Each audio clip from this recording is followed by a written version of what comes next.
Hello and welcome to BNC Sports. I'm James Hill. HBCU Athletics.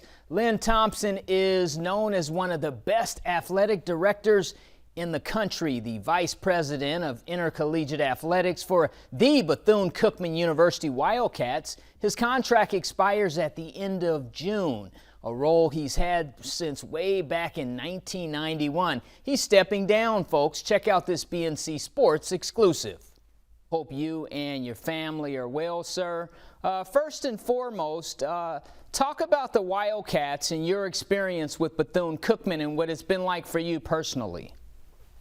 It has been, James, nothing but I guess a great story. And as I look at on the screen there, 1991 to 2021, wow, that's 30 years, man. And 30 years of nothing but great memories, touching the lives of tremendous student athletes, through a great team of professionals, coaches, athletic support professionals, and so many people who have made this great ride a successful one. And I'm blessed. I'm the blessed man on earth right now, and I'm so humbled about the outpouring of support from those who understand that my season is over now. And I made the decision a couple of days ago and notified the university that it was time for me to call it a day in terms of my role at Bethune-Cookman University. And I'll tell you what, James, and you've been there for many of those milestone moments where we celebrated the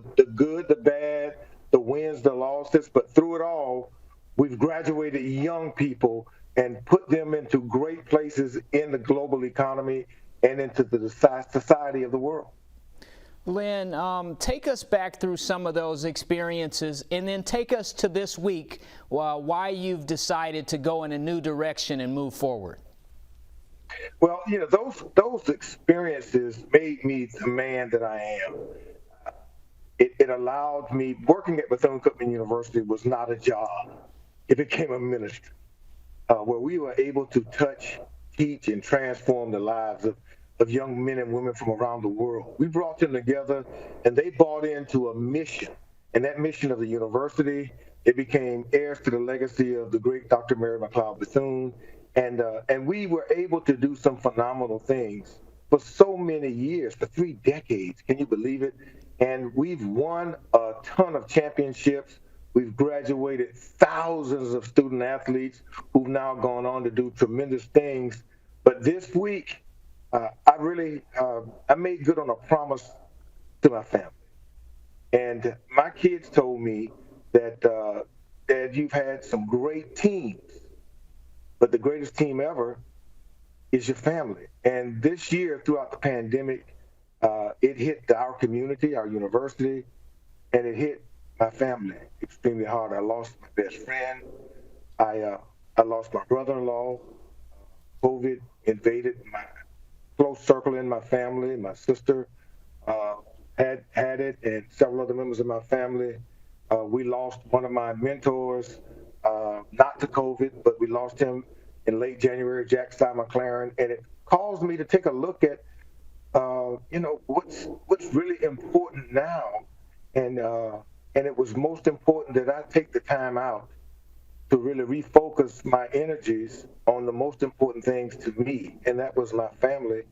And I think that there'll be new opportunities, and I've had an opportunity now to really take a chance on exploring some of those new opportunities. And I'm so blessed and so grateful.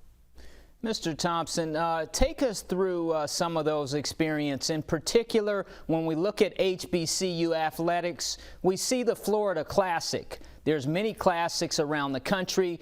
Your Wildcats have competed in the Circle City Classic up in Indianapolis. There's several classics around the country, but take us into the Florida Classic, if you will.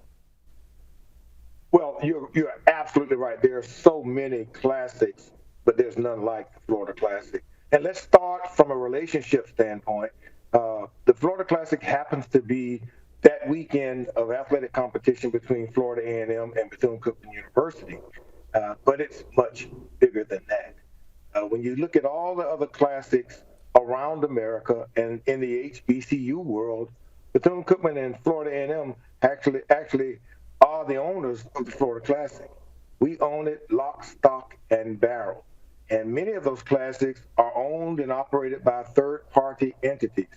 But we are the beneficiaries of some innovative thinking where the Florida Classic Consortium, which is an organization that is owned by both universities, we take care of all of the details. We split all the revenue, and both universities are in partnership. All right, thank you, sir. Lynn Thompson from the Bethune-Cookman University. All right, National Basketball Association playoffs. Game 1, Miami Heat at the Milwaukee Bucks. Let me take you out to Milwaukee, Wisconsin for the action. NBA playoffs, Bucks hosting the Heat in overtime. Watch Goran Dragic get the basketball, and he will can the three-pointer.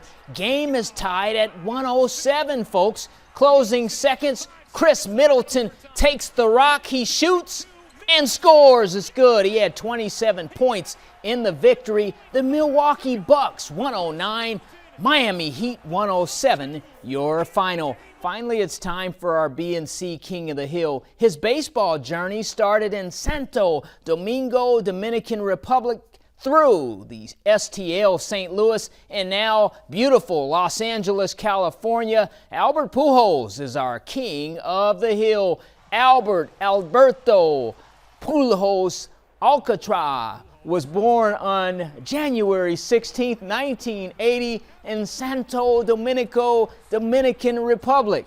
You're looking at video of Albert Pujols slapping his first home run with his new team, the Los Angeles Dodgers. He just joined the team, taking I-5 up from the LA Angels. He signed that deal. He's with the Dodgers now. He's a 10-time Major League Baseball All-Star, a 6-time Silver Slugger, and a 3-time National League Most Valuable Player. Albert Pujols is a 2-time Major League Baseball World Series champion with the St. Louis Cardinals.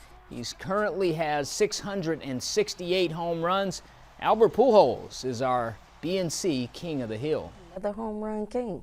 He can stand there, slap that ball, and it goes right out the park. And James, going back to just talking about the athletic director, BCU, wonderful interview, wonderful guy, and just talking about how he was there to greet those students at the end when it was time to graduate. I mean, just such a huge deal there. That's the best part. Anytime student athletes can walk across the stage and get a degree in one hand and shake the other and go on and become successful in life. And so he really enjoyed that part of it. I wonder what's it going to be like for him if he's not there anymore at the end of that tunnel. Will he want to go back? Yeah, it's going to be interesting to go to a game or the Classic. I always see him at the games. And so for the gentleman not to be there, it'll be a different look, so to speak. Sounds like somebody who'll be truly missed. Definitely. All right, James Hill, thank you for that. We'll take a quick break and we'll be right back.